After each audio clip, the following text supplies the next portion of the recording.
You're listening to the baddest show on the planet. Get your money right, get your game right, and everything in between. This is the Bad Hombre Podcast. Damn, son, where'd you find this? Dude, while I watched the Mr. Beast games, and he said he made 450 YouTube videos before he went viral. Yeah. 450. And he was just testing out the algorithms, and he's the most famous person now on YouTube, or the most watched person? Most. There's something to be said about that, though, in Mr. Beast, right? Biblical. True. Bro, when you watch the Beast games, the entire thing is about fucking people over, and it's about getting people to, like, fuck the person next to them over and creating these ties and letting people get close and then putting them in situations where they're forced to fuck over the person next to them for money. And, you know, in the end, like, you think about it, what is that? You're there to win money, and everyone's like, I'm here to get the $5 million. I'm going to do whatever it takes, da-da-da-da-da. Yeah. And then it's just like, yeah, but you've got to meet people, and you got to, like, build these connections kind of thing. Yeah. And then they build them, and then you watch them. All right, the next game. All right, pick someone. You're like, all right, I got you. Me and you, yeah, we're good. And then they're like, all right, one of you two. It's either you both get eliminated or one of you has to choose to get eliminated. And they're like, what the fuck? And now you both look at each other. You see them start squabbling and fighting, whatever it is, you know? And when I looked at it, the whole thing is about, like, he even says, he's like, it's about betrayal. It's about betraying. Exactly. Yeah, exactly. And, you know, allowing them to build these bonds and seeing the things you'll do to get ahead. But that's what Mr. B does, bro. Like, all he is an algorithm guy. Everything is optimized for fucking viewership, the videos, retention. Yep. It's like a robot almost. Well, that's exactly what it is. And it's just like, you've got to feed the beast. Yeah. Right? What's the beast? People want to keep watching. People want content. Give me something new. Give me something new. If you're not posting new stuff and you're not constantly up to date, like, man, you got to go all in on this. They're tiring his videos. You watch one video, you feel like you cannot get your eye off of it, but they're exhausting because there's so much. It's like a casino, you know. It's like bells and whistles and bright colors and everything to suck you in. Everything is optimized for engagement. So every second counts. Yeah, and when you look at that, when you have infinite money, you can pay the best people. This is what gets them. This study show this. This shows this. We did these types of studies. Well, bro, they do like 2 or 3 versions of the video. Yeah. And they have focus groups to pick the best one. Yeah. Every video just to edit is like $20,000-$30,000. Right?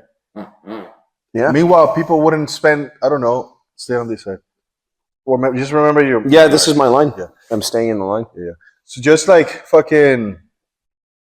That's one thing that opened up my mind. It's like, holy shit, like, people want me to Mr. Beast kinds of views, right? Yeah, Mr. Beast, what does it say?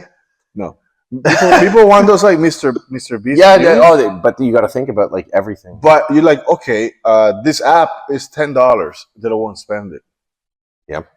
So it's like, okay, so what do you want, bro? Like, you got to, like, invest. Like, YouTube it's either you do it for fun or you do it for business. If you want to be a full-time YouTuber, you have to invest either time or money. Both. Both. Bro. I mean, it is both. You've got to be filming everything all the time. Yeah, man. Everything all the time. Well, I'll tell you my fucking shit. I posted 100 videos. Yep. Over the last 10 years. Last year, I had 800 or something subscribers. I started getting serious, putting more in my thumbnails. Yeah. I'm at like almost 6,000 now. That's the thing. It's just like you get what you give. Right, and I think about this too when I post, and I'm just like, how much effort am I really putting into this right now before I do this video? And I look at my shit. Yeah, it sucks, but that's why you have the engagement you do. Like, you know, when you take the time to edit the thing, that's what draws people in, man. They see that. They see the effort that goes into it, and that's another thing I don't think a lot of people understand when they're watching guys like Mr. Beast, like the amount of money and time and effort that goes into these videos, and yeah, bro. But I mean, there's also like a new genre too, where it's like the minimalist, the grandpa method or something, where it's just a guy in the woods, his camera. There's that too, like talking. Yeah, there's something for that too. So storytelling will never trump like motion graphics and video editing, but you have to be good at it. And I think that's like talking about Wes Watson, right? Yeah. When he came out, there was no production. It was just a guy in the camera being genuine. Just straight out of jail, telling relatable stories. That's what drew me into him. This is a guy in the videos, like, I remember his first video I think was like 2019 or 2020. It was like right at the start of the pandemic when all of this was starting. Yeah. And it was just him on like a park bench or something like that. Yeah. But he was sharing not only just a valuable message, but just like, man, this is a guy, when you hear his story, you're like, this is a guy who has lived it, who is like, who from what he's saying, you know, had it all, had millions of dollars before he went to jail, got caught for drug dealing and for an attempted murder or something like that, where they broke into the guy's house. The guy didn't want to pay him. So he allegedly, as he says, broke into the guy's house and beat him almost half to death. Anyways, he ended up serving the sentence that he did. And when he came out and he started posting his videos, man, like it really, really resonated with me, because this is a guy who just like, man, when you think about that and you hear what he's talking about when he's in the shoe, you know, the secure housing unit in Cali gangland in jail, and he's in there with like these just awful people who are like murderers running the gangs on the streets from inside a prison cell. Yeah. And you think about like how dark it can get. Man, you know, it really shines a light on things. You know, like, man, when you look at your own situation, you know, for me anyways, what I was going through, and I was just like, fuck, it's not over, man. If this guy can do it, I can definitely do it. And so you start seeing him share these videos. Bro, there was a point where like I was crippled. I had gotten my whole leg tattooed and it got infected when I was in New York. So I could barely get off the couch. And his videos kept popping up. And I was just rethinking life and where I wanted to be. And When was this? this was back in 2023. It was 2023. Yeah. Because I don't think he was fully lost back then. Like, I No. think he was still like doing good messages. Yeah, it absolutely was, and that's what drew me in. And he starts talking about his program and stuff, and I'm just like, "Fuck, man, this guy's like, I want to get on this guy's program." And so I started looking into it.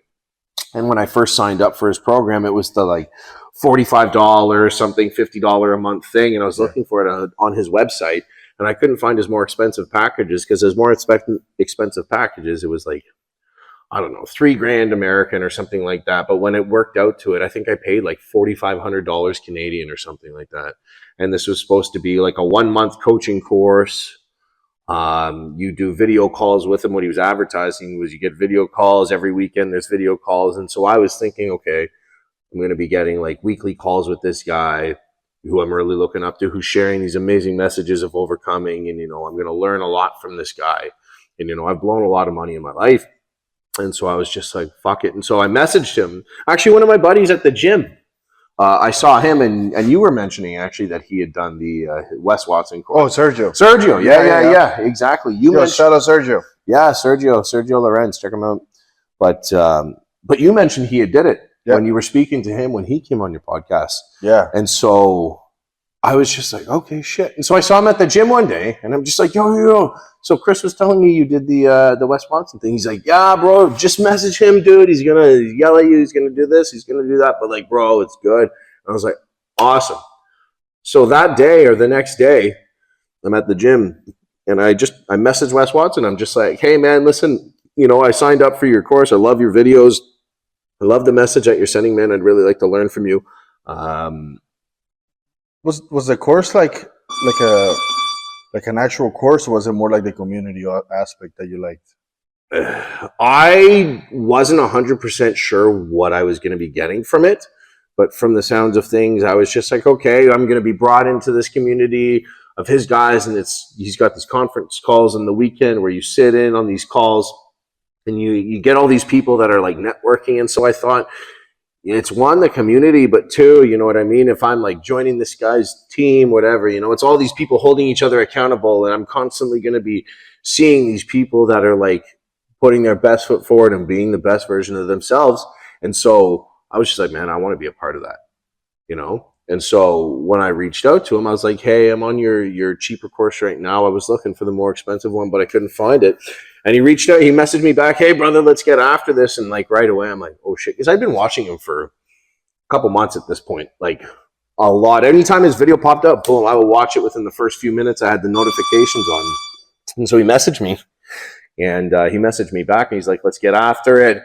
And so we kind of went through the onboarding process. I had to do a wire transfer and all this type of stuff. I had to go to the bank because there's these issues. And so I ended up going to the bank, taking the money out. And I think after all was said and done, it was just like, I can't remember what I paid. I think it was like $4,000 Canadian or something like that. I have the bank statement somewhere, the wire transfer. But anyway, so I wired him the money, and I wasn't really sure what I was going to get, because his whole thing, was like, I never miss. I never miss. I never miss a workout. I never miss a post. I never miss this. I never mess up on a meal. And he's constantly preaching this. And he's like, this is what got me out of those dark times when I was in jail, when I was, looking at life behind bars. Is just the hard work instills the worth, is literally one of his quotes.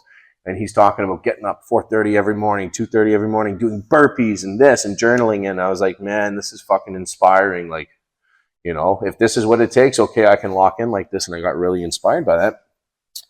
And so this whole I never miss thing was important to me, because I'm just like, man, this is a guy who leads by example. He's not just someone telling you how to do it. He's someone who's doing it. So. And he was. Yeah, man. Yeah, he was fucking killing it. Every single video he did was gold. I was like, man, this guy's the best. I was excited, man. Really, really excited about it. And so we end up booking. So he does the onboarding process. He's like, all right, brother. So the money hit. All right. And so he starts just, first we have to set up the video call or whatever. So he gets me onto his team, and he's like, all right, download this app. Here's how you're going to talk to your clients through this. Here's your workout schedule. And I wasn't like too sure about the format of things. So I'm like, oh, I guess he's like, I'm doing his workouts now or something like that. And so like he would have the workouts, and like, I'm already a fit person. I'm in the gym twice a day, every day. You know what I mean? And so like, I never really had a problem staying in shape. I was looking at it more from the business aspect and just the mindset. The mindset, yeah. The mindset and the lifestyle of just like, no. This is what putting your best foot forward really does. Yeah. So he's like, download these apps, download this. And so I'm downloading the apps, and like I'm doing this stuff, and I'm filling out every workout. I'm like, this is fucking tedious. Like, it's stupid. And so I'm like, oh, great workout. He's like, great job, brother, on these apps. And I'm like, okay. And after like a week, I hadn't really heard anything from him. The money's gone through. There's been no session booked. And I'm just like, so I messaged him. I'm like, hey man, so how does this exactly work? My God, I remember, bro, that you booked him for your birthday. Yeah, there was something like that. Yeah. He didn't show up. Yes. Yeah, so exactly what happened. And so I had booked on my birthday, actually. You're right. That's right. To speak to him on my birthday. I was like, because I think we wanted to do something. You're like, no, because you got this big call. Yes, exactly. I forgot about that. I forgot that it was. You're right. Thank you for reminding me. So I had booked him on my birthday, and this whole thing is I never miss. And so I'm sitting there waiting for this phone call, and it's like the time comes, and I'm like, when am I getting this Zoom meeting call? So I message him, and I'm just like, hey, what's going on? Like, I thought we were supposed to have our call today. He's like, oh yeah, I sent you an email about it. We have to reschedule. And I was like, oh, okay. And I look, and he like sent me an email that morning, but I just didn't get it for the notifications or whatever. But I was like, okay. And so we booked another call. I think it was a couple days later, something like that. He sent me the date. So I'm like, all right. So we booked the call. I took time off work for it too. Supposed to be teaching a class that time. So we booked the call.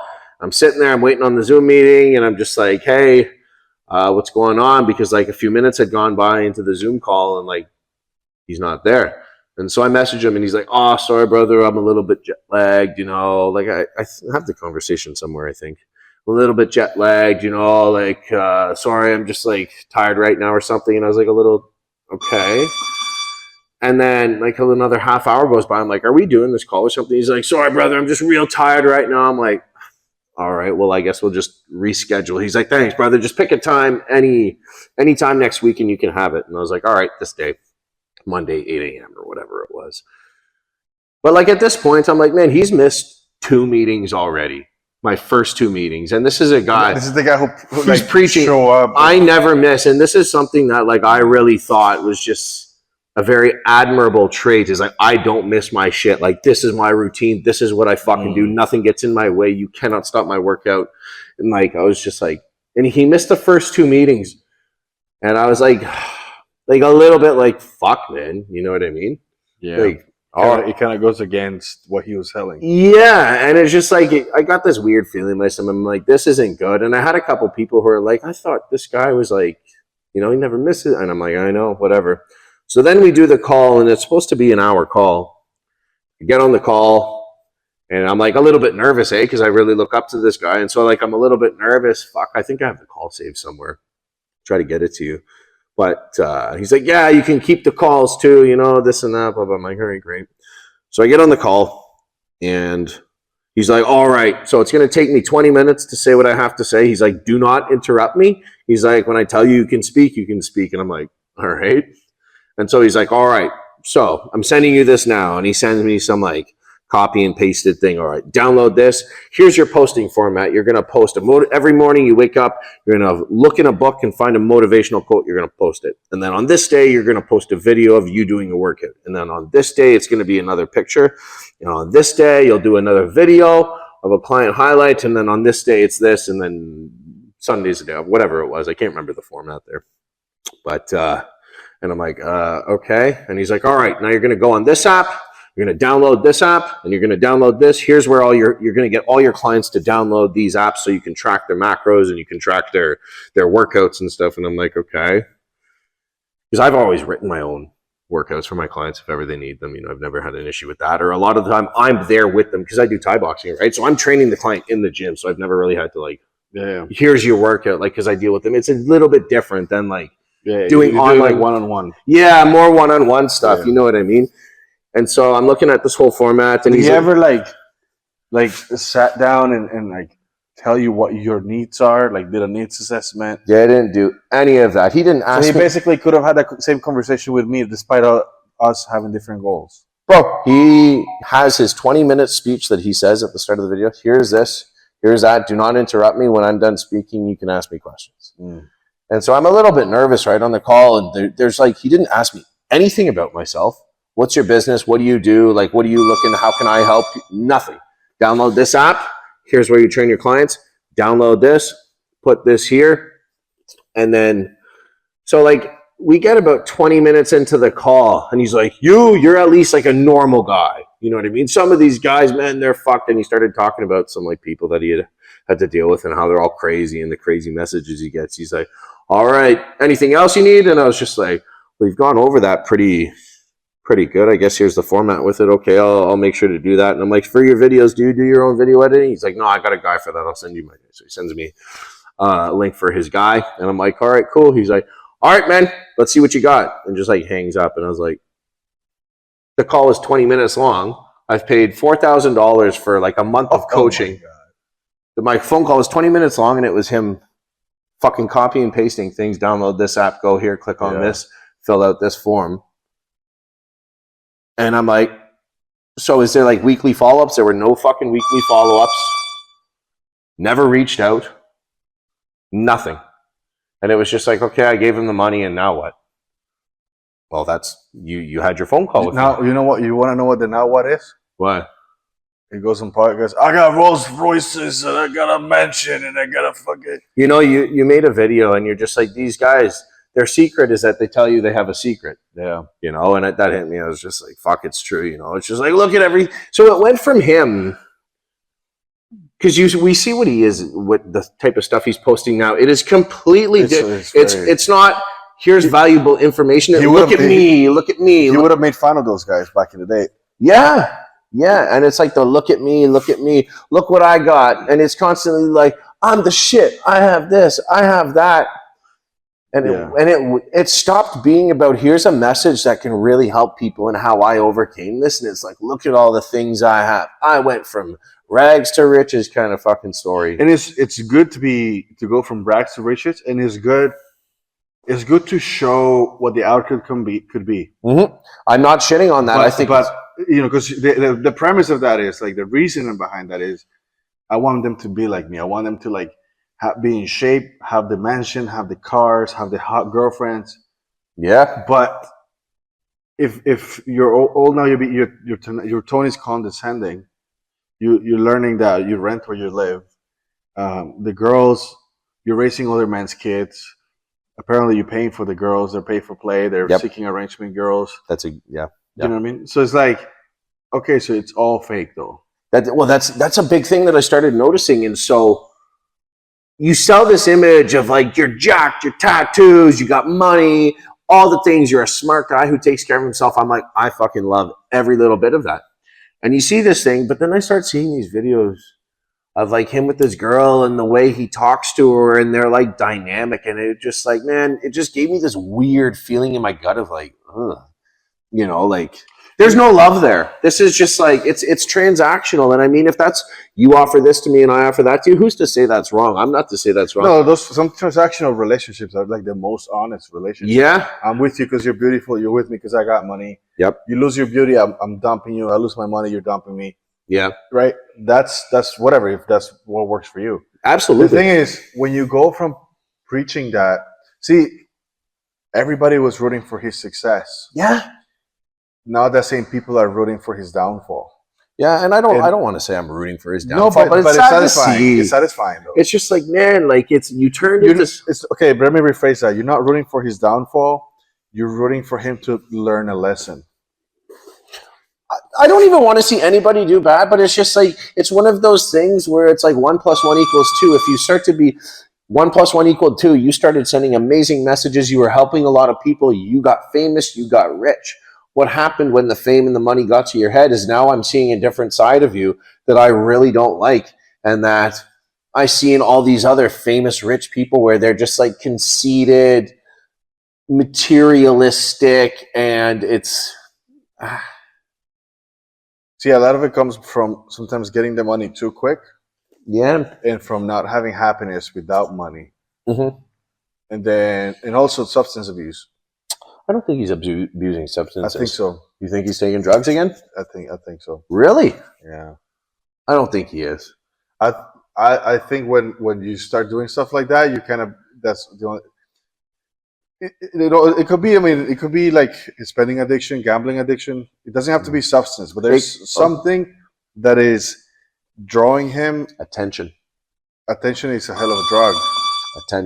Attention is the biggest drug out of all, right? Yeah, so, if that's all you're trying to satisfy, then it doesn't matter. I'm gonna take this guy's $4,000, speak to him 20 minutes. What's he gonna do? Yeah. There's no I don't care, and I'm gonna take whoever it is. Right. Well, there's a lot of videos now of people coming out and being like, "This is what he gives you, what he tells you he gives you, but yeah, it's not what you think it's gonna be." No. You know. I had a call with Richard Cooper. Yeah. We did a podcast. I think it was like 45 minutes long, mm-hmm. and then me and him spoke for like 45 minutes. Yeah, bro. There was a lot of takeaways from me speaking with him. Mm-hmm. The biggest takeaway, when he talks to you, you feel like you're the only person that matters in the world. Which is important. Like, not once did he look at his phone. Mm-hmm. He was so locked in. It was almost like, I've never had that. Like, I've never had, everybody's always distracted minds, you know? Yep. When I was talking to Richard, he was like, he will sit, take what I'm saying, spit out like a fucking answer. Like, it was just like, so optimized. Like, I'm like, this is bro, he was engaged. He was so engaged, and actually, what do you call it? He actually cared about giving. So you have to vet for these people, man. Yeah. You know what? Hormozy had a $30,000 call with Grant Cardone. Yeah, I remember him talking about that. That was a long time ago. That's how I got to know. You told me about Hormozy like fucking 4 years ago, 5 years ago. Way back, yeah. When he got paid like $30,000 to speak to Grant. Yep. And he took a lot of notes, and then he had another follow-up call. Mm-hmm.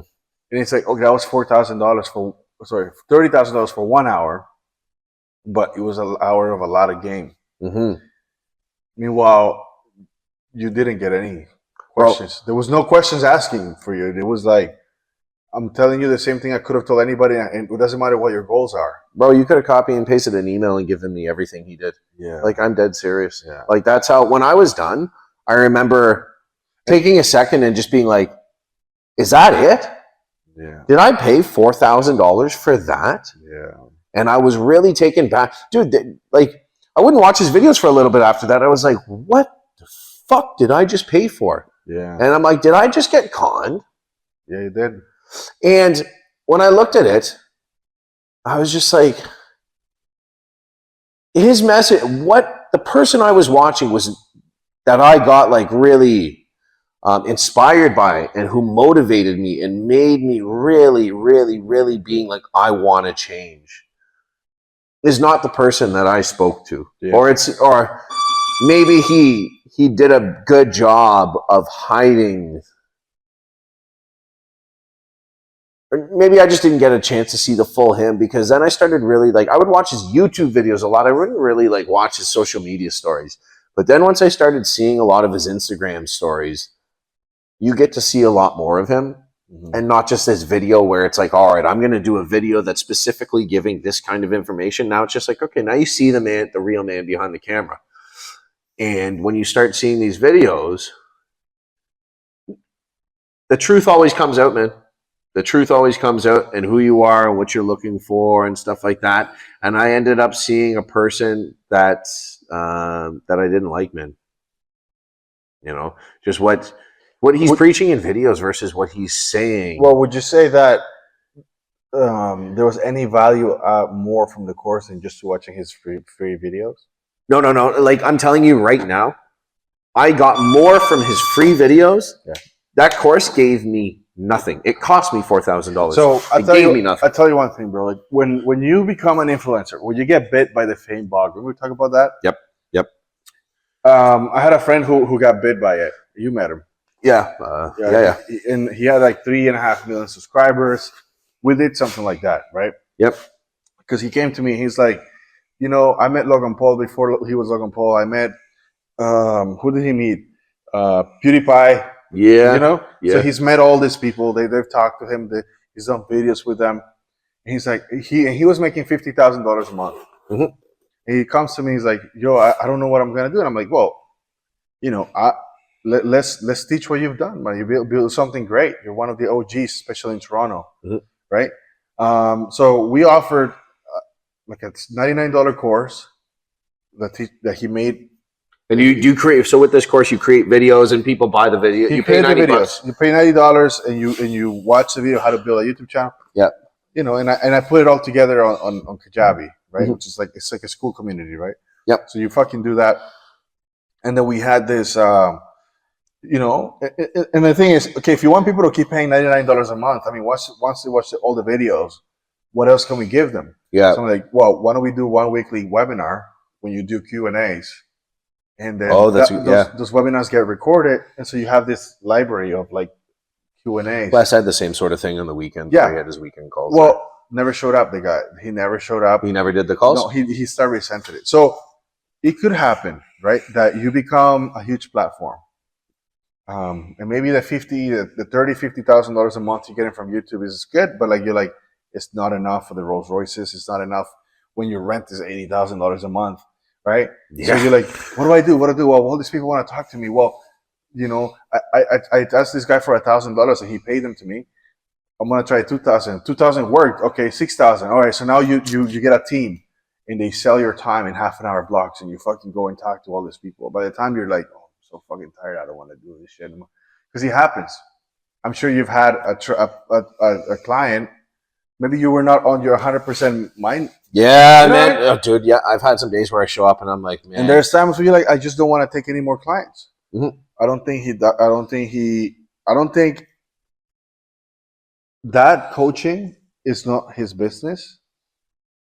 His main thing was put out cool videos. Yeah. And have a good message. Yeah. When he starts selling the one-on-ones, it's a money grab. He does not like doing them. He does Yeah. not like to talk to people. And when you start doing that, then people feel scammed. And then that's when I'm saying people are praying for your downfall. You gave in. Yeah. Same thing happened with the Haktua girl. Dude. So think about it like this. Talk about the fame bug biting someone like that, eh? It's the fame bug, he bit her. And we got to give her a little bit of a break, because cool girl, you know, charismatic. She didn't ask for it. No, right? She's out partying one night and someone interviewed her. It was an spontaneous moment. Her personality comes out and people fell in love with her. Yep.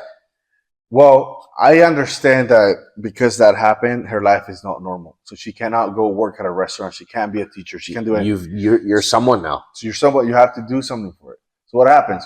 Meets Jake Paul, meets all these people. They go in and tell her, hey, you know, we're going to do a meme coin. You're gonna make piles of money. Your fame, I don't know how long it's gonna last. This is what's gonna happen. People are gonna lose money. Guess what? It's a 1 week phenomenon. 1 week. You know how Haktua is not relevant anymore? Nobody. I don't see her videos pop up ever. Okay. So As soon as that happened, what? Your fraud Yeah. will disappear just as fast as well. Your viral moment is forgotten. Your fraud moment is gonna be forgotten too. Yep, that's true. That's so true. so who cares, bro? Bank 5 million. Gives a fuck. Right now, today, no, with Trump and all of these things, it's all forgotten. Her NFT or meme coin that she did, the Tua coin or whatever, it's all done. Yeah. So people lost their money; they're not getting it back. She's cashing in, and she gets to move on with a little blemish in her reputation and her digital footprint. Well, the thing is Joe talked about this a lot, Joe Rogan, and he had people on, and he was talking about, they're just like, when people bought into that, they knew exactly what they were doing because they know this is a pump and dump. They know I am going to dump a bunch of money and I'm going to be the one to pull out before, and I'm going to make all the money. But do you know how many people thought that? And so when people who knew what they were doing, people that make it are the ones. The house is winning, though. Exactly. It's but a rigged game. That's exactly what it is. And so the people, because it's so unregulated, and so the people who are like, I'm going to fucking do this, I'm going to make all this money, I'm going to dump everything, I'm going to mortgage my house, blah, blah, blah, blah, blah. And they go in, but they weren't fast enough on the sell. Then all of a sudden they get fucked over. And even though they were going to fuck everyone else over, when it happens to them, I can't believe she did this, da, da, da, da, da. It's just like, is it a shady thing to do? It's literally gambling. Is what it is. So is it shady? I don't know, but you guys know what it is rigged, yes. But you guys all know what you're doing. You're all in there trying to fuck the next guy so you can make some money, but you're not expecting to get fucked yourself. And so when you're like, I'm going to fucking put all my money in, I'm going to mortgage my house, I'm going to dump everything, and I'm just going to sell, but you weren't quick enough and somebody dumped it and you realize you just lost $1 million, your life savings, everything. Yeah, I have a little bit of money on Bitcoin. And then some stocks. Yeah. And I just what do I use every day, bro? Google. Yeah. All right. So I'm gonna buy some Google stock. Every computer that I've had for the last 10 years has a NVIDIA fucking sticker on it. Yeah. NVIDIA. I'm gonna buy NVIDIA. Right? So it goes up and down. I don't care. I just leave it there, bro. It's gonna make money. I buy when it's on sale. What is Richard told me this, Richard Cooper. You buy it when it's on sale. And you sell it when it's not on sale. So you buy low and you sell high. Yeah, the rule of everything, of sales, right? But people are speculating and stuff, and it's like, okay, buy the dip. You buy the dip, and it dips even further. So you're like, oh fuck, no, I'm not gonna keep losing money. Like, no, bro. You buy something, it's 5-10 years. If you look at crypto, if you look at Bitcoin, it's like, yes, it goes like this, boom, boom, boom. It's the highest, lows, but it keeps going higher. And higher, you just got to gamble and play along with these little, charts. We don't want to get into like the whole crypto. No, talk, but exactly. It's sad what's happening with Wes. It's a cautionary tale, man. Like I always say that let's learn from people's mistakes. Yeah. You can do things properly where people want to see you win. Mm-hmm. You know who's the greatest example of that? Is Hormozy, right? Oh yeah, he's killing it, and he's really good at what he does. He's good at what he does. That has no need to rip people off. No.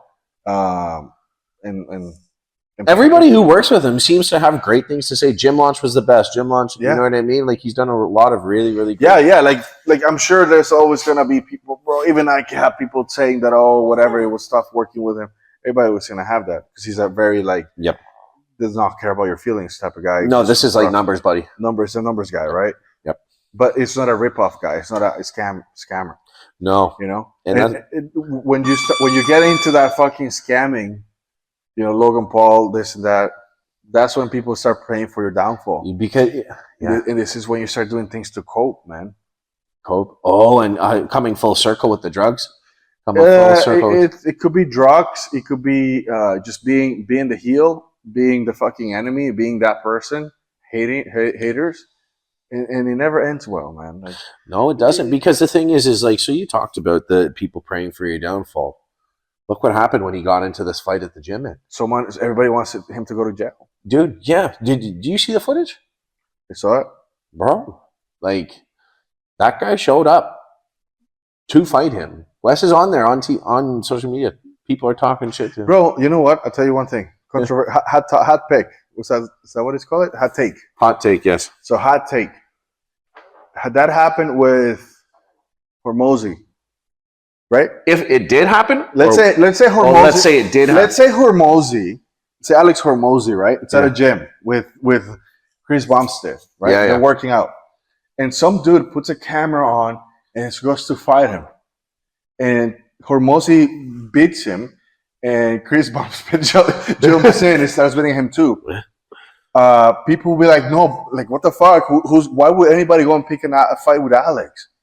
Nobody would like want that to happen. The public opinion, the court of public opinion. Why would you? Yeah. Will be on Alex's. Everything is the same, but because it's fucking Wes, who's been asking for it, who's been ripping people off, who's been fucking, shifted the whole message. People want him to get locked up. You could have the exact same argument, the same scenario, the same variables with like somebody like Hormozy. People would like no. People the culprit, the guy who started everything. Yeah. People will be after him. Mm-hmm. Nobody knows who that guy is. A tall black dude who fucking. I don't even know what he looks like. I don't know his name. Nobody knows anything. Well, I watched the. Did he ever came out, did a podcast or anything? He hasn't done a podcast, but John Bravo Films, he actually posted the full 33-minute police body cam footage. I saw that. You saw that, the full footage? I haven't seen the that. police. Was just yesterday, though. That just came out yesterday. Yeah. So I watched that whole thing yesterday. And so the guy talks, he's like, yeah, well, we went there to fight. And Wes had actually deleted the conversation, but this guy still had it. And so, I mean, they're both in the wrong. I mean, I like fighting, whatever, go for it. But like, this guy showed up to fight Wes. Like, it was his fault, bro. I believe Wes was just fucking at the gym and some guys challenging him. Well, Wes told him to come roll through. You want to fight? Well, Let's go. He invited the challenge on, and I mean, he had been doing that for a few people. He got kicked out of his other gym for it, right? Because he was telling people the address to the gym, come fight me here. The owner was just like, fucking don't do that here. So he made him leave, which is fair. Then he goes to another gym, and then this guy shows up. He's still calling people out. This guy shows up, sets up his camera, and like goes like this to him. It was a very, very awful push. I wouldn't even consider it a push, but he went like this, and then Wes just starts whipping him with the belt, and essentially ends up beating the living hell out of him. But with his friends, though. I watched it. Did they really jump in? There is 4 guys there. I don't know how much they jumped in. I mean, one of them was maybe holding him down a little bit. Like I saw that. Let me ask you this: did the guy went in there to fight him? Like, did he squared off right away, or did he went to challenge him to a fight? He thought they were going to be doing 1-on-1, and Wes was there with 3 other guys. No, I know, but he puts up the phone, right? Yep. Goes and talks to him. Yep. Did he go and right away squared off, or did he went in there? He's like, "Hey man, I want to challenge you." Like, he walked. You see them walk up, and there's a couple words, and Wes is like, "What the fuck?" There's a little back and forth, and then the tall black guy goes like this and pushes him, and then Wes just grabs his belt and starts whipping him with the belt, and then grabs him, throws him on the ground. A couple of the guys hold him there. He said one of them hit him with a weight. I don't know if he actually did or not. You can see it. You might be able to argue both ways. It's hard to see from the angle. But then Wes is just there. I think it was something like 67 punches or 56 punches, something like that. One of the two there. But it was in the 50s or 60s. Hey man, the guy, you shouldn't fucking go and challenging people. But I get it's Wes though. I mean, it's Wes. Ask for it, bro. That's what I'm saying. This whole thing could have happened with a good guy. You know, like if this thing happened with Chris Bumstead, people will be like, why would anybody go and fucking fuck with him? Oh, definitely. You know what? When you go around behaving the way you do, there's going to, like you said, there's going to be people who want to see you lose, and you end up attracting that kind of attention. Do you think there's people who are like, I'm going to challenge Hormone? Do you think no? Why? He doesn't post videos calling people out, and so he doesn't attract those types of people. And let me tell you this: there was no win-win situation. Because guess what? What? If the dude, the black guy, the tall guy, if he had been Wes looks like a bitch. Yep. Wes beat him up. Everybody wants him to get locked up, and I saw a video with Lil Pump, the Colombian. Yes. And he's facing like 5 or something. So time. they wanted 15 years, and his lawyers are the Crown is asking for. He's facing up to 15, I think, but the Crown is asking for 3 to 5. And so he says he thinks he can still try to beat it. But the problem is on that video, on that live stream, he's there bragging about it. And so it's one thing. No remorse. It's one thing for self-defense, but when you watch the police footage of them the police interacting with Wes, you see a whole range of emotions of just like, he came up and attacked me, and the cop's like, all right. And then they look at the footage and they're like, we can say whatever we want, but there's footage. So it doesn't matter what you tell me. The judge is going to look at that footage. And they're going to see, yes, he walked in to challenge you. He set up his camera to challenge you. You told him to come through to the gym. So you both agreed we're going to fight. You end up getting the better of them, but it's not just at a certain point when he's down on the ground and he's covering up. It's no longer self-defense. And I'm somebody where, like, listen, I completely agree. There was a certain point where that guy walked up. Wes had every right to smack him and throw him down, beat him up a little bit. But there was a certain point in that video where I'm just like, the threat is over. This is no longer self-defense. You neutralize the target. You've more than neutralized the target. Yeah. And now you're just hammering him, holding him, kick him in the face. You stop for a few seconds, he's still bent over, and you run back and kick him in the head again, and you just continue. So the cop in the police body cam footage said there's a point in that video where, yes, it's self-defense, the threat is neutralized, I'm on your side, I got you, I completely agree. But you took it too far. Yeah. You kept going. And he's like, and no matter what you tell me, it doesn't matter. It's going into court, and you have to convince the judge. And when the judge looks at this, they're going to be like, it's self-defense up until this point. And after this point, it's no more self-defense. This is full-blown fucking... And it's stupid, bro, because... He's making streams bragging about it, where you could shift public opinion, right? You can make a case where it's like, guy, he could, like, if I was Wes, I would have come out and be like, hey guys, look, I'm gonna pull out my phone right now. See right here, I've screenshotted every death threat I get. Look, boom, boom, boom. Yeah. I'm on fucking constant fear. Look, this guy has a screenshot. This guy took a picture of my house and he sent it to me. Guys, this is what I live with, because this guy's live with that, right? Every day, death threats and shit. So you can shift public opinion to your favor when you do stuff like that, but he doesn't do it. Yeah. He's just a fucking idiot. He's a fucking piece of shit. Dude, he gets emotional. His anger got the best of him. And I was watching that video. Very insecure guy, man. Yeah, extremely. And when I watched that video, you know what I was thinking? At the start, you're watching him like, oh, he beats the shit out of this guy. Well, let's see the drama. I love drama. And as I'm watching, and I'm just like, as soon as like my brain is looking at this as a fighter and being like, this isn't self-defense anymore. Like, this is fucking assault. That guy is done. At every single punch, I'm like, you're fucking your life up. You're fucking your life up. Yeah. You're going to go back to jail. You're going to go back to jail. Because he's got a previous record. He's done 10 years in prison for what? Aggravated home invasion, battery, this and that. It was like the guy almost died. And do you know, to his point, to his credit though, I've seen videos where he handled things very well. Me too. You seen him at the grocery store or whatever? Yeah. Dude, walk away. Walk away. I'm not that guy. You don't want to fuck with me. Yeah. Just walk. Hey man, he lives in a different reality. Like, I can't really judge him. No. But you have the power of public perception, and you're kind of like putting it out there. I don't know, man. I think, is it a self-sabotage thing? Do you want to go back to jail? Like, do you? I think he thought he was invincible. I think he's. Or do you really think that he has I truly think grandiosity? I truly believe that when you hear the way he talks about himself, this isn't about me. It's about helping people. But when you hear the way he talks, I'm the shit. I'm the fucking best. I'm so goddamn handsome. Nobody can fuck with me. I'm the king. Like, I'm Wes Watson. I'm famous. Everybody knows me. This and that. Yeah. It really got to his head, and I truly started believing he thought he was untouchable. He's very narcissistic. Yeah, and I truly think, imagine that lifestyle, though. You think about that and how hard it is.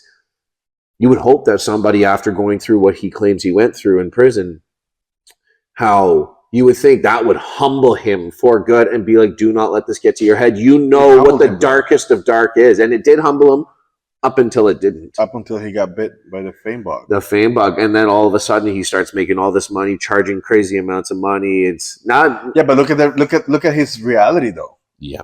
Yep. I fucking come out of jail. I do this. If he's already fragile and not rational person, he might think he might actually believe he's the Messiah, bro.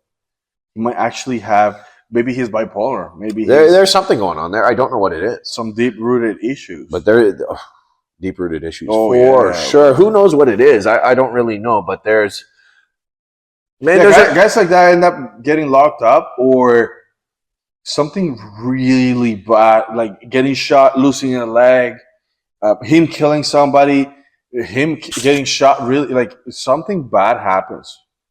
Where hey bro, God can give you the world and just like that he can take God it. Gives and God takes away. Look at Job, the book of Job. They talk about that. Job was a super godly man, super rich, had everything, and God, he was super faithful to God, and the devil was just like, watch, I bet I can get him to turn against you, and God is like, you can do everything but kill him.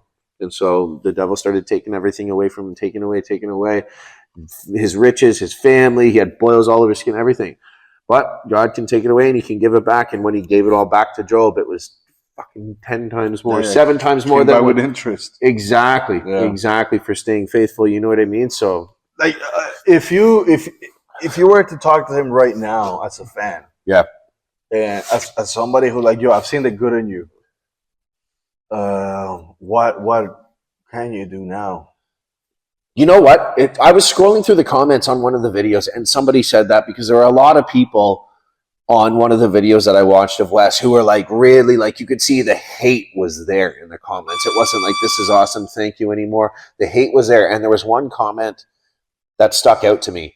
And they're like, you know what, guys, you can say what you want about Wes, but when I was really, really going through it, it was Wes's content that really helped me turn my life around. And it's really sad to see where things have ended up, but I like to try to remember the good side in him. And I try to remember what this man did for me. And I just really, really hope that he can take this as a lesson and go back to doing what he was doing. It was something along those lines, but that stuck out because it's just like, man, I was drawn into you and really looked up to the message you were, and was inspired by the message that you were sending.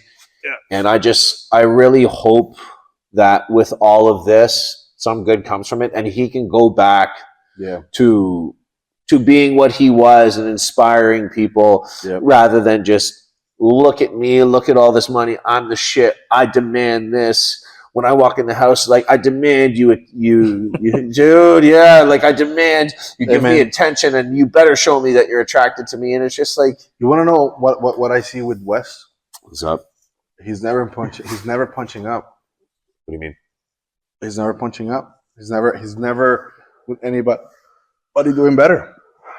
Everybody that he circle is a bunch of yes men, right? You think so? Yeah, bro. Who do you have that could be a good positive role model for him, or is he a role model for everybody? He was doing work with this guy Eric Spofford. Have you ever seen Eric Spofford stuff? No. He used to own a bunch of, I think, treatment centers, and he made like 80 or 100 million. I sent you that video. Remember when the guy was talking about that, when he did the business deal and he sold his business for 100 million? Oh, that guy. That guy. Okay. So he was doing videos with Eric Spofford. Eric Spofford was a guy who I guess has made hundreds of millions of dollars or whatever, and now does like business stuff. I don't see them doing content together anymore. And I wonder if something happened there. But he was around these types of guys who are all big billionaires and hundreds of millions. Yeah, and I think he does surround himself with some of those guys, but there's the gangsters, bro, that try to pull you down. You gotta caught these fucking people that bring you down, bro. I think he's just too addicted to that bad boy fucking lifestyle, bro. He again, like, look what he was before he went to jail because he was. Look at 50 Cent, bro. Keep that shit away from me. Once you start making, you can still be a gangster. Yeah, you can still be a fucking G, but you can be out of it. You can still be respected by the OG. Well, like 50 Cent, bro, he's been a wealthy man. He's been, let's say, ghetto for 15 years of his life, 16 years, ultra rich for like 30 years. Yep. Right. So he's been more on the rich side than on the ghetto side. People still look at him as gangster. Oh yeah, you can never take that away from him. Absolutely not. I don't know why he wants to keep going back, man. Like, Who, 50? No, Wes. Well, I wonder that too, because you look at 50 and he made this video and he was talking about when he finally made like $30 million. He did like a year-long tour and he made $30 million or something from it. It was on one of those YouTube reels. Yeah. And he had all these like gangsters around him. He's like, don't bring that shit around me. I got 30 million of legit money. I don't want that shit around me. You want to do that gangster shit, you keep it away from me.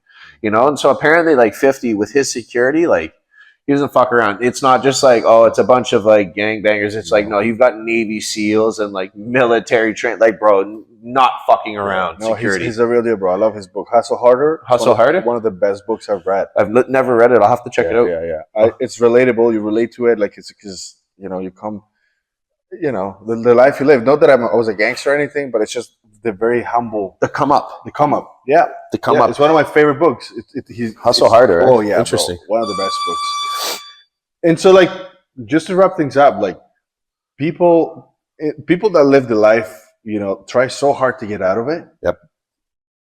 And you know what's funny? Now we have a shift where people are out of it and they try so hard to get into it. Yeah. People used to make rap music to get out of the hood. People make rap music now to get into the fucking game, to start selling drugs. People used to sell drugs so they're able to afford studio time. Right? Yeah. Now the studio time has become so cheap, and you can do it anywhere. And you can make Everyone's got a camera. You know, you can make music no problem. They do that so they can make that money, buy a bag, and start chopping it on the street. It's a complete, so that they can live that lifestyle. So they can live that lifestyle because that's what's promoted. And you get all these fucking 20-year-olds getting killed, and it's sad because it, like, you see what this is promoting in the lifestyle that it's encouraging with a lot of these people. Yeah. I'm so glad. That's what made me really drew me into Wes at the start, was just like, get away from it, man. Get away from it. Look where it got me, and look what I'm doing now. Get away, get away, get away. And I was just like, that's fucking awesome. And then it was just like he got away until he couldn't, and now he's hanging out with these guys in Miami. And it's the guys in Miami, bro. Yeah, because it's just like, bro, it's those fucking guys that are keeping him fucking. I think it's the fucking. I think it's a lifestyle and wanting to be seen as something, and it's Miami too, bro. The desperate desire for attention from everyone else and having that image that is just like, I need to be seen as a bad motherfucker. I need to be seen as this. I need to be seen. That's why I don't like Toronto, bro. Toronto's like a little bit like Miami. Yeah, it's Miami, bro. You got West. You got to get out of Miami, bro. Go move to Dallas, Texas. Go move to fucking Austin. I don't know. Do something. Move somewhere, bro. Go in the country. Go to the country, because like Miami is like that, bro. You get all these. Everybody just wants. They want to be seen at the nightclubs with the big boss people and the nice cars and the nice clothes. It's a culture of one-uppers. Yeah, it's a culture of everyone is a one-upper. I mean, Toronto, you know how it is. Yeah. When we go out, sometimes you just see everyone. It's about the image. It's about what I drive. It's about my girl. It's about what my girl's purse.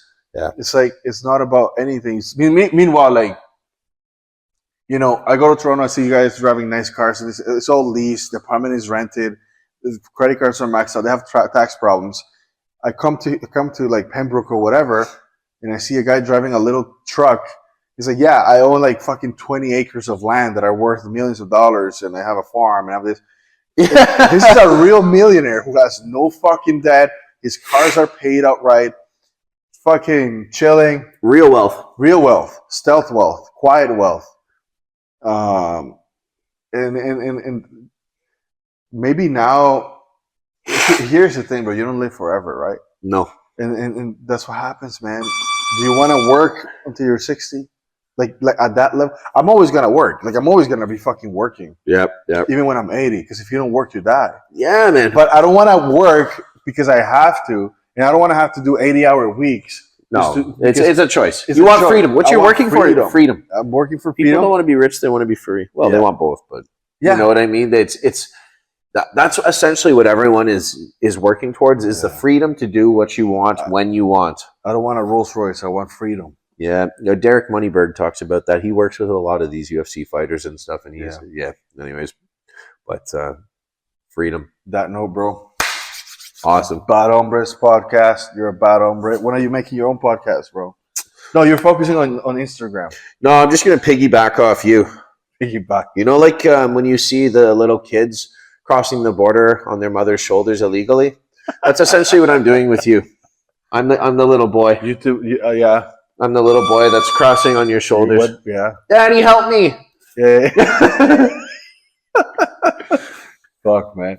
Well, no, I think, yeah, I mean, just keep doing your Instagram shit. Yeah.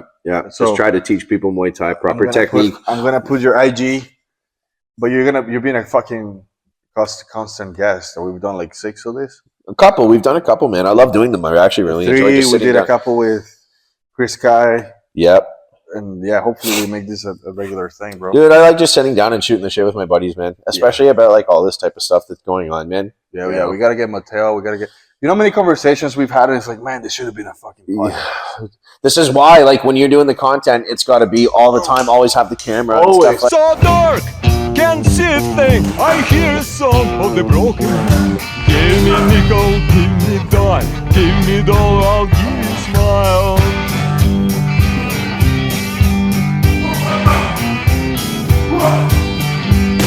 Ah, so dark, can't see a thing on the corner of the street.